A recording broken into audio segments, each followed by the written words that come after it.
ನಮಸ್ಕಾರ, ಎಲ್ಲರಿಗೂ ನಮಸ್ಕಾರ. ಸಮಸ್ತ ಕನ್ನಡಿಗರೇ ನಮಸ್ಕಾರ. ವಿಜಯ ಕರ್ನಾಟಕ ನಡೆಸ್ತಾ ಇರುವ ಭವಿಷ್ಯಕ್ಕಾಗಿ ಕನ್ನಡ ಕಾಳೆ ಅಭಿಯಾನದ 17ನೇ ದಿನದ ಕಾರ್ಯಕ್ರಮಕ್ಕೆ ನಿಮ್ಮೆಲ್ಲರಿಗೂ ಆತ್ಮೀಯ ಸ್ವಾಗತ.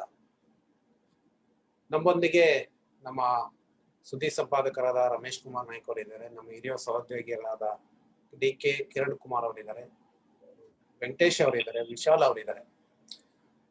ನಾವು ದಿನಕ್ಕೊಬ್ಬರು ವಿಶೇಷ ಅತಿಥಿಯೊಂದಿಗೆ ನಡೆಸ್ತಾ ಇರುವ ಈ ಚಿಂತನಾ ಸರಣಿಯಲ್ಲಿ ಇಂದಿನ ನಮ್ಮ ಅತಿಥಿಯೇ ಆಗಿ ನಮ್ಮ ಕಾರ್ಯಕ್ರಮದಲ್ಲಿ ಭಾಗವಹಿಸಿದರೆ ಮೈಸೂರಿನಿಂದ ಜನಾರ್ದನ್ ಚನ್ನಗಿರಿ ಅವರು. ಜನಾರ್ದನ್ ಚನ್ನಗಿರಿ ಅವರು ಎಲೆಕ್ಟ್ರಾನಿಕ್ಸ್ ಇಂಜಿನಿಯರಿಂಗ್ ಮುಗಿಸಿ 22 ವರ್ಷಗಳ ಕಾಲ IT ಕ್ಷೇತ್ರದಲ್ಲಿ ಕೆಲಸ ಮಾಡಿದರು. MBA ಪದವೀಧರು ಕೂಡ. ಅವರು ಇಂಗ್ಲೆಂಡ್ನ ಕೋವೆಂಟ್ರಿ ವಿಶ್ವವಿದ್ಯಾಲಯದಿಂದ MBA ಪದವಿಯನ್ನು ಕೂಡ ಪಡೆದಿದ್ದಾರೆ. ಅಮೆರಿಕ ಮತ್ತು ಯುರೋಪ್ನಲ್ಲಿ 4 ವರ್ಷ ಅಲ್ಲಿ ಕೆಲಸ ಮಾಡಿದ್ದಾರೆ. ಒಟ್ಟು 15 ವರ್ಷಗಳ ಕಾಲ ಅವರು IT ಉದ್ಯೋಗಿಯಾಗಿ ಕೆಲಸ ಮಾಡಿದ ಇನ್ಫೋಸಿಸ್ ಮತ್ತು ಬೇರೆ ಬೇರೆ ಕಂಪ್ನಿಗಳಲ್ಲಿ. ಆದ್ರೆ ಅವರಿಗೆ ತಾನು ಇಲ್ಲಿ ಕೆಲಸ ಮಾಡ್ತಾ ಇರೋದು ಸೂಕ್ತ ಅಲ್ಲ ಅನ್ಸಿ ಅಲ್ಲಿಂದ ಹೊರಗಡೆ ಬಂದು ಅವರಿಗೆ ಸಾಮಾಜಿಕ ಕಾರ್ಯಗಳಲ್ಲಿ ತೊಡ್ಕೊಳ್ಳೋಕೆ ಸಾಕಷ್ಟು ಒಲವಿತ್ತು. ಅದರಲ್ಲಿ ಸಾಕಷ್ಟು ಕೆಲಸ ಮಾಡ್ತಾ ಇದ್ರು. ಅದಕ್ಕೆಲ್ಲದಕ್ಕೂ ಕೂಡ ಸಮಾನ ಮನಸ್ಕರನ್ನು ಒಳಗೂಡಿಸಿ ಮೈಸೂರಿನಲ್ಲಿ ಅರಿವು ವಿದ್ಯಾಸಂಸ್ಥೆಯನ್ನ ಆರಂಭಿಸಿದ್ದಾರೆ. ಈ 12 ವರ್ಷಗಳಿಂದ ಅರಿವು ವಿದ್ಯಾಸಂಸ್ಥೆ ಈಗ ನಡೀತಾ ಇದೆ. ಅಲ್ಲಿ ಏನಂತಂದ್ರೆ ಕನ್ನಡ ಮಾಧ್ಯಮದಲ್ಲೇ ವಿದ್ಯಾಭ್ಯಾಸವನ್ನ ಕೊಡ್ಲಿಕ್ಕೆ ಆರಂಭಿಸಿದ್ದಾರೆ. ಉತ್ತಮ ಪ್ರತಿಕ್ರಿಯೆ ಅದರಿಂದ ಸಿಗ್ತಾ ಇದೆ. ಸುತ್ತಮುತ್ತ ಪೋಷಕರಿಗೆ ಏನಾಗುತ್ತೆ ಅಂದ್ರೆ ಕನ್ನಡ ಮಾಧ್ಯಮದಲ್ಲಿ ಕಲಿತ್ರೆ ತಮ್ಮ ಮಕ್ಕಳ ಭವಿಷ್ಯ ಚೆನ್ನಾಗಿರಲ್ಲ, ನಾಳೆ ಒಳ್ಳೆ ಉದ್ಯೋಗ ಸಿಗಲ್ಲ ಅನ್ನೋ ಆತಂಕ ಇರುತ್ತೆ. ಇಂಗ್ಲಿಷ್ ಮೀಡಿಯಂ ಅಲ್ಲಿ ಕಲ್ತ್ರೆ ಹೆಚ್ಚಿನ ಉದ್ಯೋಗ ಅವಕಾಶ ಸಿಗ್ಬೋದು, ಮತ್ತೆ ಇಂಜಿನಿಯರ್ ಆಗ್ಬೋದು, ಡಾಕ್ಟರ್ ಆಗ್ಬೋದು, IAS IPS ಆಫೀಸರ್ ಆಗ್ಬೋದು ಅಂತ ಬಹುತೇಕ ಎಲ್ಲ ನಮ್ಮ ಪೋಷಕರ ಒಂದು ಆಸೆ ಆಗಿರುತ್ತೆ. ಆದ್ರೆ ಕನ್ನಡ ಮಾಧ್ಯಮದಲ್ಲಿ ಕಲ್ತರು ಕೂಡ ಒಳ್ಳೆ ಅವಕಾಶಗಳಿದ್ದಾವೆ ಅನ್ನೋ ತೋರಿಸೋದು ಒಂದು ಆಶೆ ಇಟ್ಕೊಂಡು, ಮತ್ತೆ ಕನ್ನಡ ಮಾಧ್ಯಮದಲ್ಲಿ ಕಲ್ತ್ರೆ ನಮ್ಮ ಮಕ್ಕಳು ಬೇಗ ಕಲಿಕೆಯಲ್ಲಿ ಮುಂದೆ ಬರೀತಾರೆ ಅನ್ನೋ ಒಂದು ವಿಚಾರ ಇಟ್ಕೊಂಡು ಅವರು ಕನ್ನಡ ಮಾಧ್ಯಮದ ಶಾಲೆಯನ್ನ ಆರಂಭಿಸಿ ಉತ್ತಮವಾಗಿ ನಡೆಸ್ತಾ ಇದ್ದಾರೆ. ಅವರು ಇವತ್ತು ಕನ್ನಡ ಮಾಧ್ಯಮ ಶಾಲೆಯನ್ನ ಮಕ್ಕಳನ್ನ ಸೆಳೆಯೋದು ಹೇಗೆ ಎಂಬ ಬಗ್ಗೆ ತಿಳಿಸ್ಕೊಡ್ತಾರೆ. ಜನಾರ್ದನ್ ಚನ್ನಗಿರಿ ಅವರಿಗೆ ಆತ್ಮೀಯವಾಗಿ ಸ್ವಾಗತವನ್ನ ಕೋರ್ತೇನೆ. ಅವರು ಇವತ್ತು ತಮ್ಮ ಮಾತನ್ನ ಮುಂದುವರಿಸ್ತಾರೆ. ಜನಾರ್ದನ್ ಸರ್, ತಾವು ಮಾತಾಡಿ. ವಂದನೆಗಳು. ಎಲ್ಲರಿಗೂ ನಮಸ್ಕಾರ. ವಿಜಯ ಕರ್ನಾಟಕ ಬಳಗಕ್ಕೆ ನಾನು ಈ ಮೂಲಕ ಕೃತಜ್ಞತೆಯನ್ನ ಅರ್ಪಿಸ್ತಾ ಈ ಕಾರ್ಯಕ್ರಮನ ಆರಂಭಿಸ್ತಾ ಇದ್ದೀನಿ. ಮುಖ್ಯವಾಗಿ ಕನ್ನಡ ಕಾಳೆ ತುಂಬಾ ಉತ್ತಮವಾಗಿ ಮೂಡಿ ಬರ್ತಾ ಇದೆ. ನಿನ್ನೆ ಕೊಳೆಗ ಶರ್ಮಾ ಅವರು ನಾನು ಏನ್ ಮಾತಾಡ್ಬೇಕು ಅದಕ್ಕೆ, ಮತ್ತೆ ಮುಂಚೆ ರವಿಶಂಕರ್ ಅವರು, ರತೀಶ್ ರತ್ನಾಕರ್ ಅವರೆಲ್ಲ ತುಂಬಾ ಒಳ್ಳೆಯ ಭೂಮಿಕೆನ ಇಟ್ಟು ಹೋಗಿದ್ದಾರೆ. ಆಗ್ಲೇ ವೇದಿಕೆ ಆಗ್ಲೇ ಸಿದ್ಧವಾಗಿದೆ. ಈ ವೇದಿಕೆ ಮೇಲೆ ಅವರೆಲ್ಲ ಮಾತಾಡಿದ್ದಾರೆ.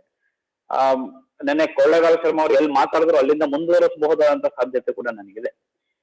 ಮುಖ್ಯವಾಗಿ ಶಿಕ್ಷಣದ ಧ್ಯೇಯ ಅಂದ್ರೆ ಏನು ಅನ್ನೋದನ್ನ ನೋಡ್ಬೇಕು. ನಾವೀಗ ಶಾಲೆ ಶಿಕ್ಷಣ ಅಂತೆಲ್ಲ ಬಂದಾಗ ಶಿಕ್ಷಣದ ಧ್ಯೇಯ ಏನು, ಶಿಕ್ಷಣ ಏಕೆ ಅಂತ ನೋಡಿದಾಗ ಒಂದು ಮಗು ತನ್ನ ವ್ಯಕ್ತಿತ್ವನ ಅರಳಿಸ್ಕೊಳ್ತಾ ಹೋಗೋದಿಕ್ಕೆ, ಒಂದು ಸಮಗ್ರ ವ್ಯಕ್ತಿತ್ವ ಮೂಡೋದಿಕ್ಕೋಸ್ಕರನೇ ಇಡೀ ಶಿಕ್ಷಣ ಇರುವಂತದ್ದು. ಶಿಕ್ಷಣದಲ್ಲಿ ಮಗುವಿನ ಸರ್ವಾಂಗೀಣ ಬೆಳವಣಿಗೆ ಆಗ್ಬೇಕು ಅಂತಂದಾಗ ಮಗುವಿಗೆ ಎಲ್ಲ ರೀತಿಯ ಕಲಿಕೆಯ ಅವಕಾಶಗಳು ಸಿಗ್ಬೇಕು, ಎಲ್ಲ ರೀತಿಯ ಚಟುವಟಿಕೆಗಳು ಮಾಡ್ಲಿಕ್ಕೆ ಅವಕಾಶ ಸಿಗ್ಬೇಕು, ಪರಿಸರದೊಡನೆ ಇರ್ಬೇಕು, ಕಲೆ ಸಂಸ್ಕೃತಿ ನಾಡು ನುಡಿ ಎಲ್ಲದ್ರ ಜೊತೆಗೆ ಒಂದು ಸಂಬಂಧ ಇರ್ಬೇಕು. ಮತ್ತೆ ಯಾವುದೇ ಮಗು ಬೆಳೀತಾ ಬೆಳೀತಾ ತನ್ನ ಸಮಾಜದೊಳಗೆ ಬೆಳೀತಾ ಇರುತ್ತೆ.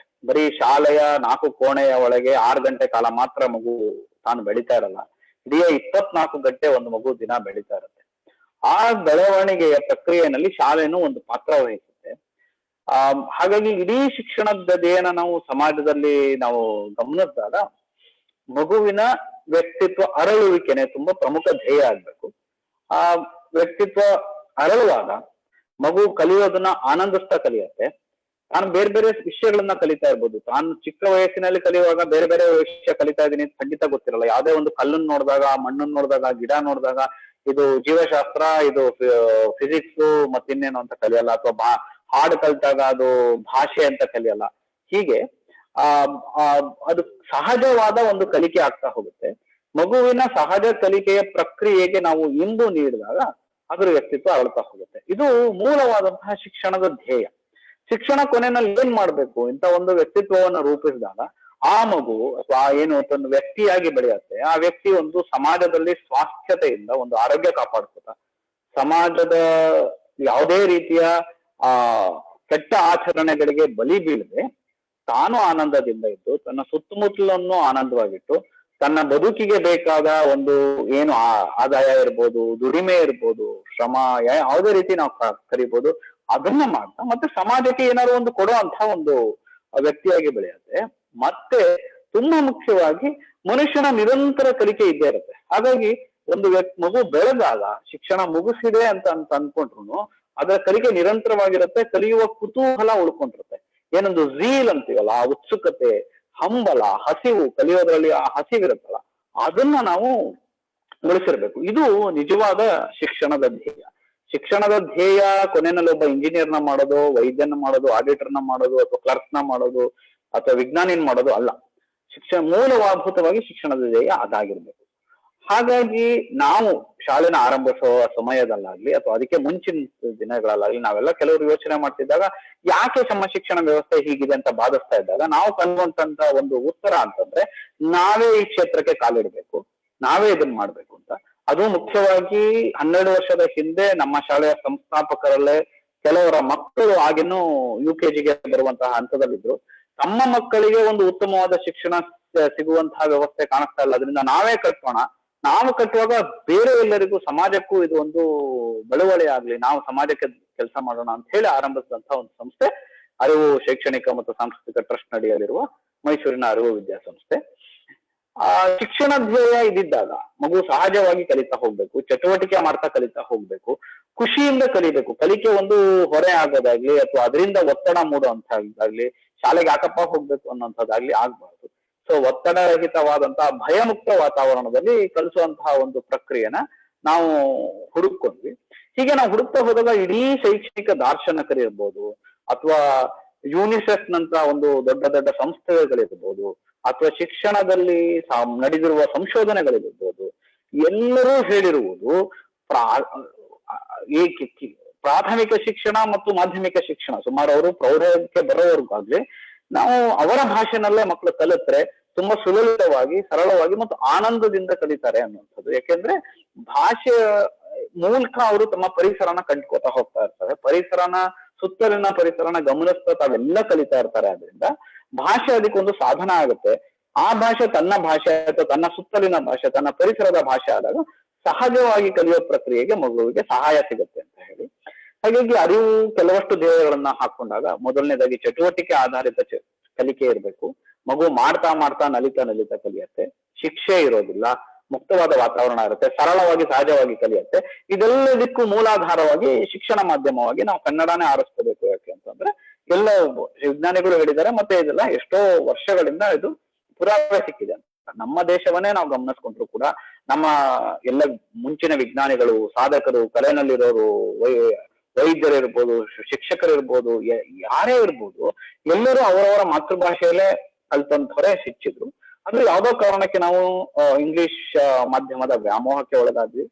ಇಡೀ ದೇಶ ಆ ಕಡೆ ಹೊರಡ್ತಾ ಇದ್ರು ಕೂಡ ಎಲ್ಲೋ ಒಂದ್ ಕಡೆ ಶಿಕ್ಷಣ ವ್ಯವಸ್ಥೆ ಸರಿ ಇಲ್ಲ, ನಮ್ಮ ಮಕ್ಕಳಿಗೆ ಒಂದು ಉತ್ತಮವಾದ ಸರಿಯಾದ ಶಿಕ್ಷಣ ಸಿಗ್ಲಿ ಅಂತಂದವರಲ್ಲ ಅರಿವು ಜೊತೆಗೆ ಕೈ ಜೋಡಿಸಿದ್ರು. ಅರಿವು ಹಾಗಾಗಿ ನಾವೊಂದು ಇದನ್ನು ಒಂದು ಸಾಮಾಜಿಕ ಕೆಲಸವಾಗಿ ಮಾಡ್ತಾ ಇದೀವಿ, ಮತ್ತೆ ಸಮಾಜದ ಎಲ್ಲರೂ ಸೇರಿ ಸಹಕಾರಿ ತತ್ವದಲ್ಲಿ ಮಾಡ್ತಾ ಇದೀವಿ. ಯಾರೋ ಒಂದೇ ಅಷ್ಟೇ ಜನ ಮಾಡೋಂತಲ್ಲ. ಯಾಕೆಂದ್ರೆ ಮಗು ಬೆಳೆಯುವಾಗ ಸಮಾಜದ ಜೊತೆ ಬೆಳೆಯುತ್ತೆ, ಸಮಾಜ ಇದ್ರ ಒಳಗಡೆ ಇದ್ದಾಗ ಮಾತ್ರ ನಾವು ಈ ಮಾಧ್ಯಮದ ಪ್ರಶ್ನೆ ಬಂದಾಗ ಕೂಡ ಅದು ತುಂಬಾ ಮುಖ್ಯವಾದಂತ ಅಂಶ ಆಗುತ್ತೆ. ಹಾಗಾಗಿ ಸಮಾಜದ ಸಾಕಷ್ಟು ಮಂದಿ ನಮ್ ಜೊತೆ ಸೇರ್ಕೊಂಡು ಮಾಡ್ತಿದ್ದಾರೆ. ಹಾಗಾಗಿ ಅರಿವು ಇವತ್ತು 12 ವರ್ಷದಲ್ಲಿ ಕೊಟ್ಟಿರುವ ವಿಷಯ ಕೂಡ ನೀವು ಅರಿವಿಗೆ ಹೇಗೆ ಮಕ್ಕಳು ಬರ್ತಾ ಇದ್ದಾರೆ, ಪೋಷಕರು ಹೇಗೆ ಅರಿವಿಗೆ ಬರ್ತಾ ಇದ್ದಾರೆ ಅಂತಾನೆ ನನಗೆ ಸುದರ್ಶನ್ ಅವ್ರು ಮಾತಾಡಿದ್ರು. ಹಾಗಾಗಿ ಇಷ್ಟನ್ನ ನಾನು ಹೇಳಿ ಮುಂದಿನ ಹೆಜ್ಜೆಗೆ ಹೋಗ್ತಾ ಇದ್ದೀನಿ. ಈ ಶಿಕ್ಷಣದ ಧ್ಯೇಯ ಇಟ್ಕೊಂಡಾಗ ನಮ್ಗೆ ತುಂಬಾ ಸುಲಭವಾಗಿ ಕಲಿಕೆಯ ಮಾದರಿಗಳನ್ನ ಹುಡ್ಕೊಳಕ್ಕಾಯ್ತು. ಒಂದು ಸಮವಸ್ತ್ರ ಆಗ್ಲಿ ಅಥವಾ ಶಾಲೆಯಲ್ಲಿ ಪಿರಿಯಡ್ ಒಂದು ಗಂಟೆ ಹೊಡೆಯೋದಾಗ್ಲಿ ಅಥವಾ ಶಿಸ್ತಿನ ಸಿಪಾಯಿಗಳಂತೆ ಮಕ್ಕಳು ನಿಂತ್ಕೊಳ್ಳೋದಾಗ್ಲಿ ಕೂತ್ಕೊಳ್ಳೋದಾಗ್ಲಿ ಇದು ಯಾವುದು ಕಲಿಕೆಗೆ ಅನಿವಾರ್ಯ ಅಲ್ಲ. ಕಲಿಕೆಗೆ ಅನಿವಾರ್ಯ ಆಗುವಂಥದ್ದು ಮಕ್ಕಳ ಕುತೂಹಲ ಹುಟ್ಟಿಸುವಂಥದ್ದು, ಅದನ್ನ ತಣಿಸುವಂತಹ ಚಟುವಟಿಕೆಗಳನ್ನ ಮಾಡಿಸೋದು, ಆಮೇಲೆ ಅದನ್ನ ಮನನ ಮಾಡಿ ಅವರದ್ದು ಕಲಿಯಕ್ ಆಗುವಂಗೆ ಒಂದಷ್ಟು ಅವರು ಬರೆಯೋದಿರ್ಬೋದು, ಹಾಡೋದಿರ್ಬೋದು, ನಾಟಕ ಮಾಡೋದಿರ್ಬೋದು, ಈ ರೀತಿಯ ಅಭಿವ್ಯಕ್ತಿಗಳಲ್ಲಿ ತಾವು ಕಲ್ತಿದ್ದನ್ನ ಮನನ ಮಾಡ್ಕೊಳ್ಳುವಂಥದ್ದು. ಈ ಒಂದು ಚೌಕಟ್ಟಿನಲ್ಲಿ ನಾವು ಕೆಲಸ ಮಾಡಕ್ ಶುರು ಮಾಡಿದ್ವಿ. ಇದೇ ಚೌಕಟ್ಟನ್ನೇ ಕೂಡ ನಮ್ಮ ರಾಷ್ಟ್ರೀಯ ಪಠ್ಯಕ್ರಮ ನೀತಿ ಏನು 2005ರಲ್ಲಿ ಬಂತು, ಅದು ಕೂಡ ಇದನ್ನೇ ಹೇಳಿದೆ. ನಮ್ಮ ಇವತ್ತಿನ ರಾಷ್ಟ್ರೀಯ ಶಿಕ್ಷಣ ನೀತಿ ಕೂಡ ಇದೇ ಮಾದರಿಯ ಶಿಕ್ಷಣವನ್ನೇ ಪ್ರತಿಪಾದಿಸಿದೆ. ಅಷ್ಟೇ ಏಕೆ, ಕರ್ನಾಟಕ ಸರ್ಕಾರದಲ್ಲೇ ಆದಂತಹ ನಲಿ ಕಲಿ ಅನ್ನುವಂತಹ ಒಂದು ಇಡೀ ಶೈಕ್ಷಣಿಕ ವಿಧಾನ ಇದೆ, ಅದು ಕೂಡ ಇದೇ ಮಾದರಿಯನ್ನೇ ಆಧರಿಸಿದಂತಹ ಶಿಕ್ಷಣ ಪದ್ಧತಿ. ಹಾಗಾಗಿ ನಾವು ಅದನ್ನ ಅಳವಡಿಸ್ಕೊಂಡು ಅದನ್ನ ಮಾಡ್ತಾ ಬಂದಿದ್ದೀವಿ. ಹಾಗಾಗಿ ಅದು ಉತ್ತಮ ಫಲವನ್ನು ಕೊಟ್ಟಿದೆ. ಮಕ್ಕಳಿಗೆ ಹೊರೆಯಾಗುವಂತಹ ಪುಸ್ತಕಗಳಿಲ್ಲ. ಮಕ್ಕಳು ಇಡೀ ದಿನ ಮನೆಗೆ ಹೋದ ತಕ್ಷಣ ಆಟನೂ ಆಡದೆ ಹೋಮ್ವರ್ಕ್ ಮಾಡ್ತಾ ಕೂತಿರ್ಬೇಕು, ನನಗೆ ಪುಟಗಟ್ಲೆ ಬರೀಬೇಕು ಅನ್ನೋಂತಹ ಒಂದು ಹೊರೆ ಇಲ್ಲ. ಯಾಕೆಂದ್ರೆ ಬರೆಯೋದು ಕಲಿಯುವುದರ ಒಂದು ಅಂಶ ಅಷ್ಟೇ, ಬರೆಯೋದ್ರಿಂದ ಮಾತ್ರ ಎಲ್ಲಾನು ಕಲಿತಾರೆ ಅಂತಲ್ಲ. ಹಾಗಾಗಿ ಮನೆಯಲ್ಲಿ ಕಲಿಯೋದು ಕೂಡ ಒಂದು ಚೌಕಟ್ಟಿನಲ್ಲಿ ಅವ್ರಿಗೆ ಬೇರೆ ಬೇರೆ ಕೆಲಸಗಳನ್ನ ಕೊಟ್ಟು ನಾವು ಕಲಿಯೋಂಗೆ ಮಾಡ್ತೀವಿ. ಅಂಗಡಿಗೆ ಹೋಗಿ ಏನೋ ಒಂದಷ್ಟು ಪಠ್ಯಗಳನ್ನ ಮಾಡ್ಕೊಂಡ್ ಬರುವಂಥದ್ದು, ಈ ತರದ ಲೋಕಜ್ಞಾನದ ಚಟುವಟಿಕೆಗಳನ್ನ ನಾವು ಮಕ್ಕಳಲ್ಲಿ ಮಾಡಿಸ್ಲಿಕ್ಕೆ ಪ್ರಯತ್ನ ಪಡ್ತೀವಿ. ಸುಮಾರು 6-7ನೇ ತರಗತಿಗೆ ಬಂದ ನಂತರ ಹೆಚ್ಚಿನ ಬರವಣಿಗೆ ಒತ್ತು ಕೊಡ್ಬೇಕಾಗತ್ತೆ. ಯಾಕೆಂದ್ರೆ ಅಲ್ಲಿ ಆಳವಾದಂತಹ ಒಂದೊಂದೇ ವಿಷಯದ ಆಳವಾದ ಕಲಿಕೆಗೆ ಅಲ್ಲಿ ಒಂದು ಬೀಜಾಂಕುರ ಆಗ್ತಾ ಇರುತ್ತೆ. ಅದರಿಂದ ಅಲ್ಲಿ ಬಂದಾಗ ಸ್ವಲ್ಪ ಹೆಚ್ಚಿನ ಒತ್ತು ಬರೆಯೋದಿಕ್ ಕೊಟ್ಟರು ಕೂಡ 10ನೇ ತರಗತಿಯವರೆಗೂ, 10ನೇ ತರಗತಿಯ ಮಕ್ಕಳು ಮೊದಲನೇ ತಂಡದವರಾಗ್ಲಿ 2ನೇ ತಂಡದವರಾಗ್ಲಿ ತಮ್ಮ ಪರೀಕ್ಷೆಗೆ 1-1.5 ತಿಂಗಳು ಮುಂಚೆ ಕೂಡ ಒಂದು ದೊಡ್ಡ ದೊಡ್ಡ ವೇದಿಕೆಯ ಮೇಲೆ ನಾಟಕಗಳನ್ನ ಮಾಡಿದ್ದಾರೆ. ಅಷ್ಟು ನಿರಾಳವಾಗಿ ಅವರು ಪರೀಕ್ಷೆಗೆ ತಯಾರಾಗಿ ಬಂದಿದ್ದಾರೆ. ಅವರು ಮುಗಿಸಿದ ಮೇಲೆ ಕೂಡ ತಮ್ಮ ಅನುಭವಗಳನ್ನ ಹಂಚಿಕೊಂಡಾಗ ಹೊರಗಡೆ ಅವರಿಗೆ ಆಗ್ತಾ ಇರುವಂತಹ ಅನುಭವ ಬೇರೆ. ಈಗ ಕಾಲೇಜಿಗೆ ಹೋಗಿದ್ದಾರೆ, ಕಾಲೇಜಿನಲ್ಲಿ ಹೆಚ್ಚಿನ ಮಕ್ಕಳು ಬಂದಿರೋರು ಇಂಗ್ಲಿಷ್ ಮಾಧ್ಯಮದಿಂದ ಬಂದಿದ್ದಾರೆ. ಅವ್ರ ಜೊತೆ ವ್ಯವಹರಿಸುವಾಗ ಇವ್ರ ಅನುಭವಗಳು ಏನಾಗಿದೆ ಅಂತೆಲ್ಲ ಕೇಳಿದಾಗ ತುಂಬಾ ಸಂತೋಷದಿಂದ ಇದ್ದಾರೆ. ನಮ್ಗೆ ಯಾವುದೇ ಕೀಳರಿಮೆ ಉಂಟಾಗ್ತಾ ಇಲ್ಲ. ಯಾಕೆ ಅಂತಂದ್ರೆ ಇಂಗ್ಲಿಷ್ ಅನ್ನು ಕೂಡ ಒಂದು ವಿಷಯವಾಗಿ ಅರಿವಿನಲ್ಲಿ ಚೆನ್ನಾಗಿ ಕಲ್ತಿದೀವಿ ಅನ್ನುವಂತಹ ಒಂದು ಮುಖ್ಯವಾದ ವಿಷಯನೂ ಅವ್ರ ಮಕ್ಕಳಿಗೆ ಅರ್ಥ ಆಗಿದೆ. ಅದ್ರ ಜೊತೆಗೆ ಎಲ್ಲ ವಿಷಯನೂ ಚೆನ್ನಾಗಿ ಕಲ್ತಿದ್ದಾರೆ, ಮತ್ತೆ ಕಲಿಯೋದು ಹೇಗೆ ಅಂತ ಕಲ್ತಿದ್ದಾರೆ. ತುಂಬಾ ಮುಖ್ಯವಾಗಿ ಶಿಕ್ಷಣದ ಗುರಿ ಏನಪ್ಪಾ ಅಂದ್ರೆ ಕಲಿಯುವುದನ್ನ ಕಲಿಸುವುದು, ಕಲಿಯಕ್ಕೆ ಬೇಕಾದಂತಹ ಕುತೂಹಲವನ್ನ ನಿರಂತರವಾಗಿ ಇಟ್ಕೊಳ್ಳೋ ಹಾಗೆ ಮಾಡುವಂಥದ್ದು. ಇದೆರಡನ್ನ ಅರಿವಲ್ಲಿ ನಾವು ಮಾಡಕ್ಕೆ ಬಹಳ ಪ್ರಯತ್ನ ಪಡ್ತಾ ಇದ್ದೀವಿ. ಅದು ಸಾಕಷ್ಟು ಫಲಕಾರಿಯಾಗಿದೆ ಅಂತ ಅನ್ನೋದು ಪೋಷಕರು ಹೇಳೋ ಮಾತುಗಳಿಂದಾಗ್ಲಿ ಮಕ್ಕಳು ಹೇಳೋ ಮಾತುಗಳಿಂದಾಗ್ಲಿ ನಮ್ಗೆ ಕಾಣಿಸ್ತಾ ಇದೆ.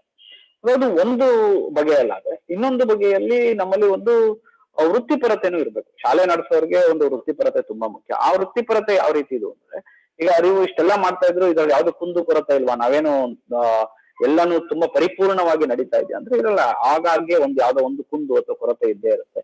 ಪೋಷಕರು ಅದಕ್ಕೆ ಮಾತಾಡ್ತಾರೆ, ಅವಾಗ ನಾವು ಅವ್ರ ಜೊತೆ ಸ್ಪಂದಿಸ್ತೀವಿ. ನಮ್ಮ ಅರಿವಿನಲ್ಲಿ ತುಂಬಾ ಮುಖ್ಯವಾದಂತಹ ಗುಣ ಏನಂದ್ರೆ ಪೋಷಕರನ್ನ ನಾವು ಶಾಲೆಯ ಒಳಗಡೆ ತಗೊಂಡಿದೀವಿ. ಅವರು ಶಾಲೆಯ ತುಂಬಾ ಮುಖ್ಯವಾದಂತಹ ಭಾಗ.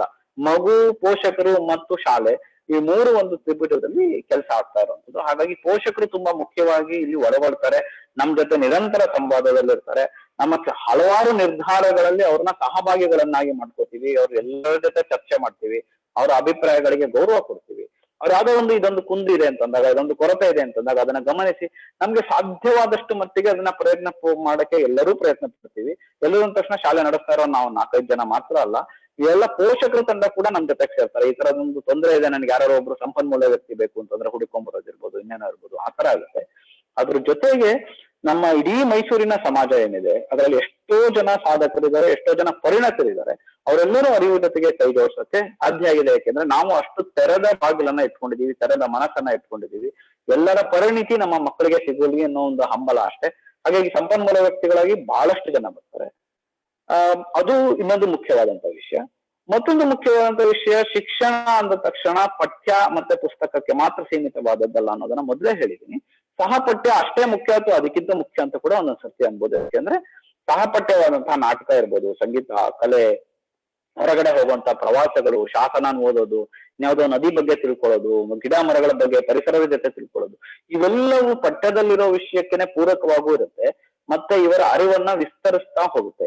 ಮಕ್ಕಳ ಅರಿವು ವಿಸ್ತರಿಸೋದೇನೆ ಶಿಕ್ಷಣದ ಧ್ಯೇಯ. ಆದ್ರಿಂದ ಸಹಪಠ್ಯ ತುಂಬಾ ಮುಖ್ಯವಾಗಿ ನಾವು ಬಳಸ್ತೀವಿ. ಹಾಗಾಗಿ ಮಕ್ಕಳು ತುಂಬಾ ನಲಿತಾ ಕಲಿಯೋದ್ರ ಜೊತೆಗೆ ಅವರ ಕಲಿಕೆ ತುಂಬಾ ಆಳಕ್ಕೆ ಇಳಿತಾ ಹೋಗುತ್ತೆ. ಇದು ಮತ್ತೊಂದು ಮುಖ್ಯವಾದಂತ ಅಂಶ. ಹೀಗಾಗಿ ನಮಗೆ ಶಾಲೆಗೆ ಪೋಷಕರು ಸಂತೋಷದಿಂದ ತಮ್ಮ ಮಕ್ಕಳನ್ನ ಕಲಿಸ್ಲಿಕ್ಕೆ ಸಾಧ್ಯ ಆಗಿದೆ. ಆದ್ರೆ ಇಲ್ಲಿಗೆ ಶಾಲೆಗೆ ಬರುವಂತಹ ಮಕ್ಕಳೆಲ್ಲರೂ ಮೊದಲ ತಲೆಮಾರಿನ ಕಲಿಕೆಯರು ಇರ್ತಾರ ಅಂತಂದ್ರೆ ಪ್ರಾಯಶಃ ಮೊದಲ ತಲೆಮಾರಿನ ಕಲಿಕೆಯವರಿಗೆ ಇಂತಹ ಶಾಲೆಯ ಚೌಕಟ್ಟು ಇನ್ನು ತೆರೆಕೊಳ್ಳಕ್ಕೆ ಸಾಧ್ಯ ಆಗಿಲ್ಲ.